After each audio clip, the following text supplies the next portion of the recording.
کفار و مشرکین ظالم تو ستاتے ہی رہے، اسلام کے اوپر حملے ہوتے ہی رہے، لیکن اے رسول پاک آج آپ کی امت پر ایسا وقت آیا ہے کہ اس اسلام پر سب سے زیادہ اس کے ماننے والے ہی ناانصافی کر رہے ہیں، صرف مسلمان ہی اس سے برگشتہ ہو چکے ہیں۔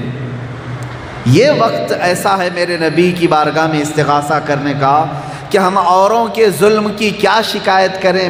سبسکرائب کیجیے ہمارے چینل نور رضا کو اور بیل آئیکن کو پریس کیجیے جس سے آپ کو ہماری نیو ویڈیو کی نوٹیفیکیشن ملتی رہے۔ مشہور شاعر نے کہا تھا، جو دین بڑی شان سے نکلا تھا وطن سے، وہ آج پردیس میں غریب الغربا ہے۔ عزیزان گرامی، اللہ تبارک و تعالیٰ نے جو ہمیں اسلام دیا اس پر خود قرآن میں اللہ یوں فرماتا ہے کہ آج کے دن میں نے دین مکمل کر دیا اور اپنی ساری جو نعمتیں تھیں وہ تمہیں دے دیا۔ اتممت علیکم نعمتی، میری نعمتیں پوری کر دیا اسلام دے کر۔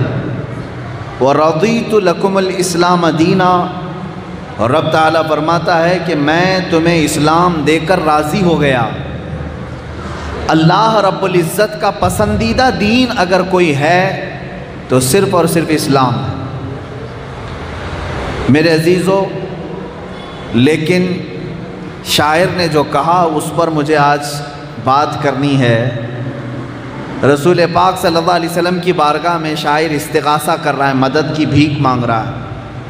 اے خاص اے خاصان رسول وقت دعا ہے، اے رسولوں کے رسول آج ہماری مدد کی ضرورت ہے، امت پہ تیرے وقت عجب آ کے پڑا ہے۔ اے رسول پاک آپ کی امت پر جو آج وقت آیا ہے ایسا پہلے کبھی نہیں آیا تھا۔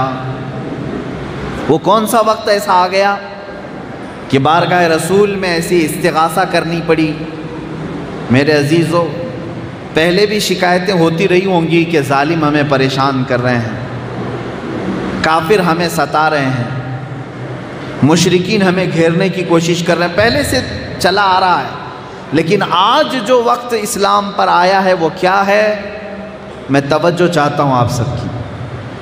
وہ کیا وقت آپ کے پڑا ہے؟ کفار و مشرکین ظالم تو ستاتے ہی رہے، اسلام کے اوپر حملے ہوتے ہی رہے، لیکن اے رسول پاک آج آپ کی امت پر ایسا وقت آیا ہے کہ اس اسلام پر سب سے زیادہ اس کے ماننے والے ہی ناانصافی کر رہے ہیں، صرف مسلمان ہی اس سے برگشتہ ہو چکے ہیں۔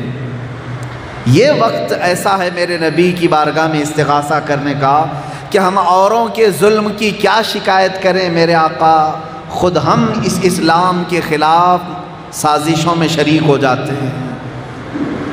جو دین بڑی شان سے نکلا تھا وطن سے، وہ آج اپنوں کے ہی سامنے اجنبی نظر آ رہا ہے، اپنوں کے سامنے اجنبی ہو گیا۔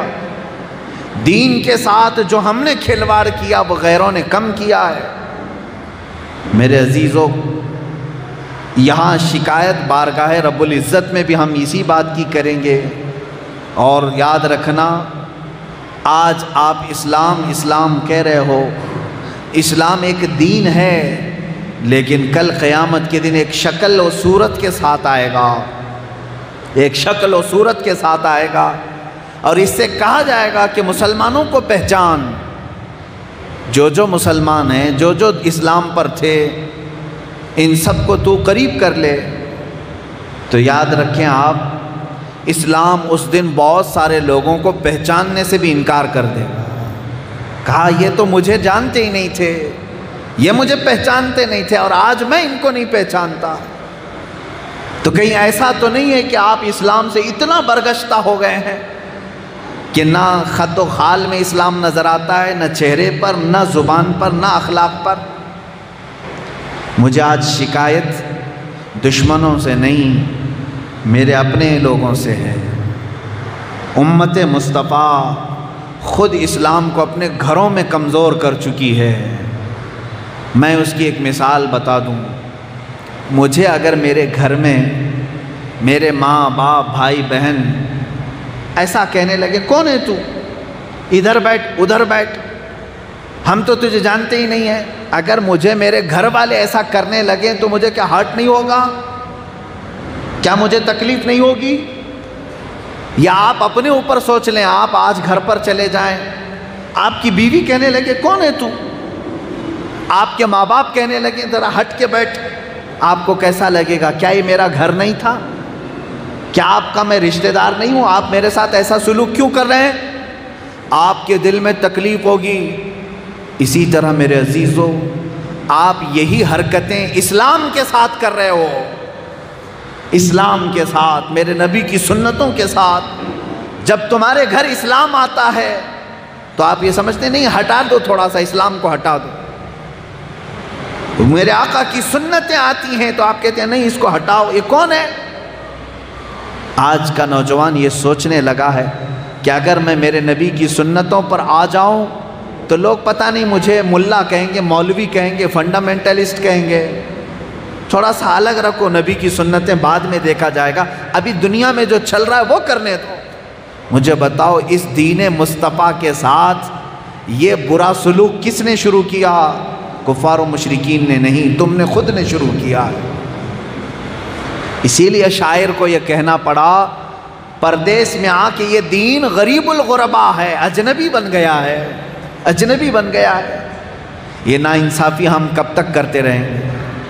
میرے عزیزو، ہمارے گھر میں کمانے والے دو بھی ہوں یا ایک ہو، اپنی آمدنی بچا بچا کر کے وہ ٹی وی تو لے آیا، واشنگ مشین تو لے آیا، فریزر تو لے کر کے آ گیا، گیس کے چولہے لے کر کے آ گیا، ساری چیزیں لے آیا، ساری مشینیں ایکٹیو ہیں، اور بچے آج روتے ہیں تو انہیں موبائل تھما دیا، وہ بھی ہمیشہ آن لائن رہتے ہیں، ہمیشہ ایکٹیو ہیں۔ لیکن میرے عزیز، گھر جا کر کے دیکھ لینا یہ قرآن کب سے ڈی ایکٹیو ہو چکا ہے، کب سے بند پڑا ہوا ہے۔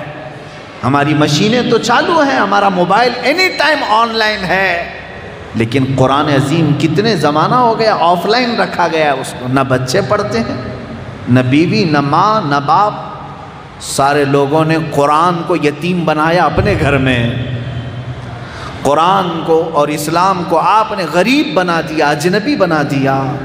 مجھے میرے عزیزو اسی بات کی شکایت ہے، اسی بات کا درد ہے۔ آپ آج باہر سڑکوں پر آ کر کے اپنے حقوق مانگنے کی کوشش کر رہے ہیں کہ مسلمان پریشان ہیں، کیوں نہیں ہوں گے؟ جو اپنی ہی چیزوں کے ساتھ ناانصافی کیا ہے اس کے ساتھ یہی تو سلوک کیا جائے گا۔ جس نے دین کے ساتھ غداری کی ہے، اپنے نبی کی عظمتوں کے ساتھ غداری کی ہے، تو پھر وہ کون سی مدد کی امید لے کر کے دنیا میں جی رہا ہے؟ رب تعالیٰ کی مدد آئے گی؟ ہاں، ابرہہ بادشاہ کے اوپر جو ابابیل چڑیاں رب نے بھیجا تھا، وہ ان لوگوں کے لیے نہیں بھیجا تھا جو رب ذوالجلال کی بارگاہ میں یوں کہتے ہو ہم تیرے دین سے کوئی سروکار نہیں رکھتے، بلکہ ان کو توکل تھا، یقین تھا اپنے رب کی ذات پر۔